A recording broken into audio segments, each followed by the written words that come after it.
Welcome back to Learn with Professor Janula. If you're a nursing student, don't forget to subscribe and hit the bell icon so you never miss any updates. In today's session, we'll be learning about the partograph and how to plot it correctly during labor, an essential skill for both exams and clinical practice. So go ahead, subscribe now, and let's get started. Dear students, first we will discuss about the definition of partograph.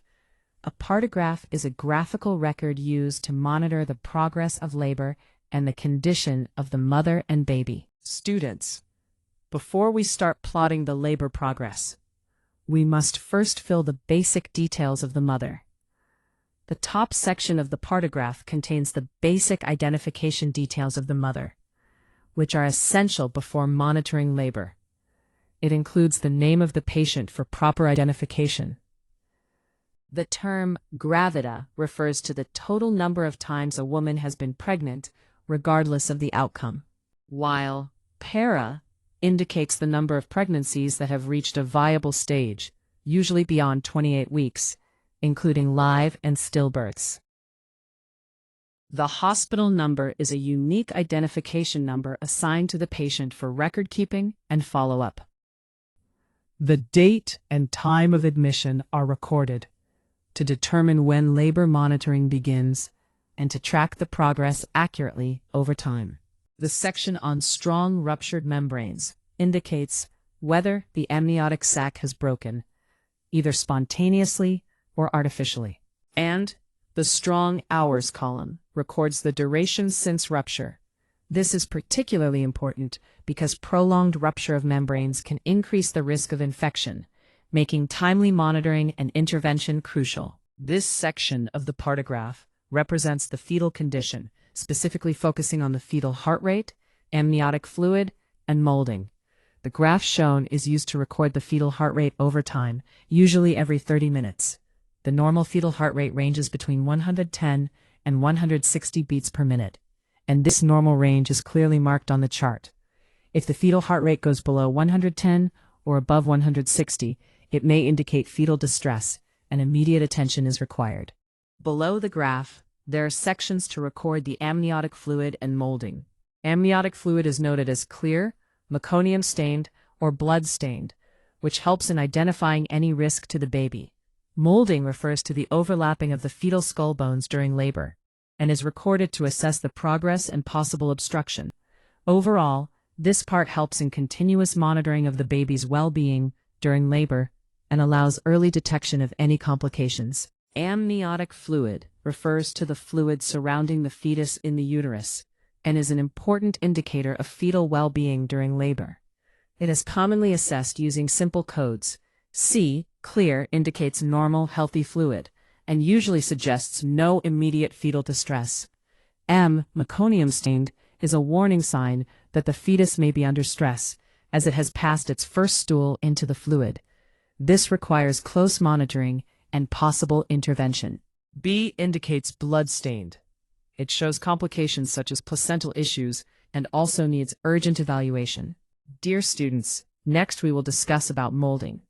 Molding is recorded to assess how the fetal head is adapting to the birth canal during labor, and it is documented at each vaginal examination using a braiding system from 0 to +++. A score of 0 indicates that the skull bones are separate and sutures are easily felt, which is normal. 1+ means the bones are just touching each other and is still considered normal. 2+ shows that the bones are overlapping but can be separated with gentle pressure, indicating moderate molding. 3+ represents severe overlapping of the skull bones that cannot be separated, which is a danger sign suggesting possible obstructed labor or cephalopelvic disproportion. These findings are recorded in the molding row of the partograph at the corresponding time intervals, helping healthcare providers monitor labor progress and identify complications early. This section of the partograph represents the progress of labor, which is the most important part of the chart. It is a graphical representation where the horizontal axis shows time in hours, and the vertical axis shows cervical dilatation in centimeters, 0 to 10 centimeters. The progress is recorded by plotting X for cervical dilatation and O for descent of the fetal head, and these points are joined to observe the pattern of labor. Two important reference lines are present, the alert line and the action line. The alert line begins at 4 centimeters dilatation and indicates the expected normal progress of labor, approximately 1 centimeter per hour. If the plotted graph remains on or to the left of this line, labor is considered normal. If it crosses to the right of the alert line, it indicates slow progress. When the plotted line moves to the right of the alert line, it indicates slow progress of labor, meaning the labor is progressing more slowly than expected and requires closer monitoring, supportive care, or possible referral. If the labor continues to slow and the graph reaches or crosses the action line, which is drawn 4 hours to the right of the alert line, it indicates abnormal labor. At this stage, labor is considered unsafe to continue without intervention, and immediate action such as augmentation, instrumental delivery, or cesarean section is required. Thus, the alert line serves as a warning sign, while the action line indicates the need for urgent medical management to prevent complications for both mother and baby. In this chart, an explanation has been given about tracking cervical dilatation and descent of the fetal head over time. The horizontal axis represents time in hours, while the vertical axis on the left shows cervical dilatation in centimeters, and on the right shows the station of the fetal head, from -3 to +3. The X marks blue line represents cervical dilatation, showing a steady increase from around 4 centimeters to full dilatation, 10 centimeters, indicating good progress of labor. The O marks green line represent the descent of the fetal head, moving from a higher station, around -3, downwards to +1 or lower, showing that the baby is gradually descending through the birth canal. This chart shows how uterine contractions are assessed and recorded in a partograph. The horizontal axis represents time in hours, while the vertical axis shows the number of contractions in 10 minutes. Each square in the chart is shaded to indicate both the frequency and duration of contractions. The number of shaded boxes vertically represents how many contractions occur in 10 minutes, for example, 2, 3, 4, or 5 contractions. Dotted shading indicates that the contractions last less than 20 seconds. These are usually mild and less effective, commonly seen in the early phase of labor. They may not contribute significantly to cervical dilatation. Diagonal line shading represents contractions lasting 20 to 40 seconds. These are moderate contractions, stronger than the earlier ones, and more effective in promoting cervical dilatation and descent of the baby. Solid black shading shows contractions lasting more than 40 seconds. These are strong and effective contractions, typically seen in active labor. They play a major role in rapid cervical dilatation and fetal descent. By looking at the change in shading over time, healthcare providers can quickly understand whether contractions are becoming stronger and longer, which is a sign of normal labor progress, or if they remain weak, indicating a need for closer monitoring or intervention. This part of the partograph shows how oxytocin infusion is given and increased during labor. At the top row, the dose of oxytocin is constant, 5 units, mixed in 500 milliliters of Ringer's lactate. Below it, the drops per minute are gradually increased, from 8 to 12 to 16 to 20 to 24 drops per minute.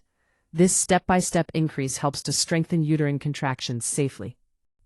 The section, Drugs Given and IV Fluids, clearly documents that oxytocin 5 units in 500 milliliters RL is being administered. In simple terms, the same oxytocin solution is used, but the flow rate, drops per minute, is slowly increased to improve contractions and help labor progress, while ensuring safety for both mother and baby. The pulse and blood pressure BP chart is very important for monitoring maternal vital signs.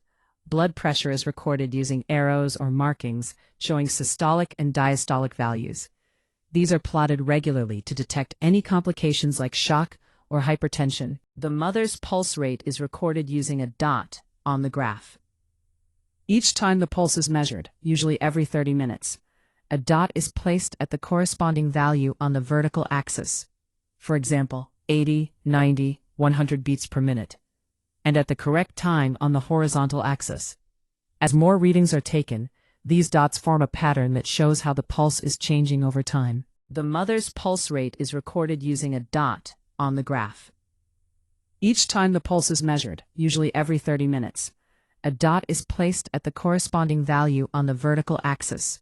For example, 80, 90, 100 beats per minute, and at the correct time on the horizontal axis. As more readings are taken, these dots form a pattern that shows how the pulse is changing over time. During labor, the normal passage of urine volume should be at least 30 ml per hour. This indicates that the mother is well hydrated and that kidney function is adequate. In the Partograph, urine output is usually monitored every 2 to 4 hours, and the volume is recorded. If the urine output falls below 30 ml per hour, it may suggest dehydration, reduced renal perfusion, or complications. Maternal temperature is recorded to monitor for any signs of infection during labor. It is usually checked every 2 to 4 hours and plotted in the temperature row. The normal temperature ranges from 36.5 degrees Celsius to 37.5 degrees Celsius. An increase in temperature above 38 degrees Celsius may indicate infection, such as chorioamnionitis, especially if associated with other signs like fetal tachycardia or foul-smelling amniotic fluid. A rising temperature can also occur due to dehydration or prolonged labor. The mother's pulse rate is recorded using a dot on the graph. Each time the pulse is measured, usually every 30 minutes, a dot is placed at the corresponding value on the vertical axis. For example, 80, 90, 100 beats per minute, and at the correct time on the horizontal axis.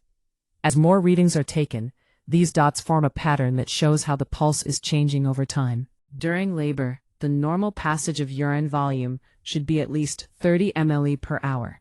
This indicates that the mother is well hydrated and that kidney function is adequate. In the Partograph, urine output is usually monitored every 2 to 4 hours, and the volume is recorded. If the urine output falls below 30 ml per hour, it may suggest dehydration, reduced renal perfusion, or complications. Urine is tested for protein and acetone to monitor the mother's condition during labor. Protein in urine, proteinuria, is checked to detect conditions like preeclampsia. Normally, urine should have no protein. If protein is present, it may indicate high blood pressure complications, and the mother needs close monitoring and management. Acetone, ketones in urine, indicates dehydration or starvation.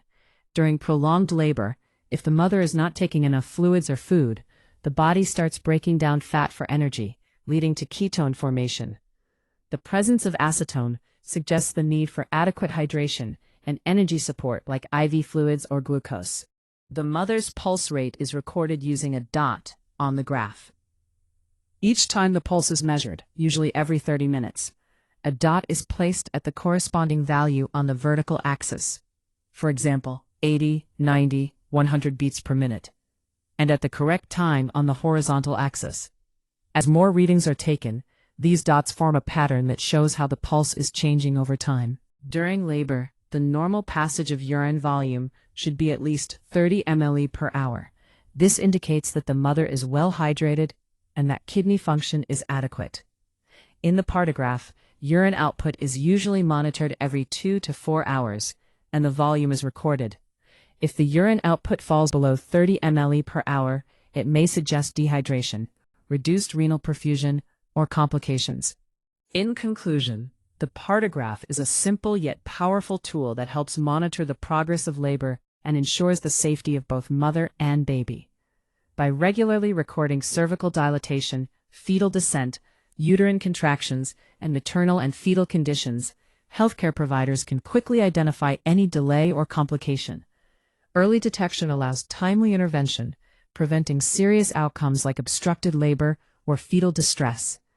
Overall, the Partograph plays a vital role in promoting safe, effective, and well-managed childbirth. Thank you for watching. If you found this video helpful, don't forget to like, comment, share, and subscribe for more nursing content.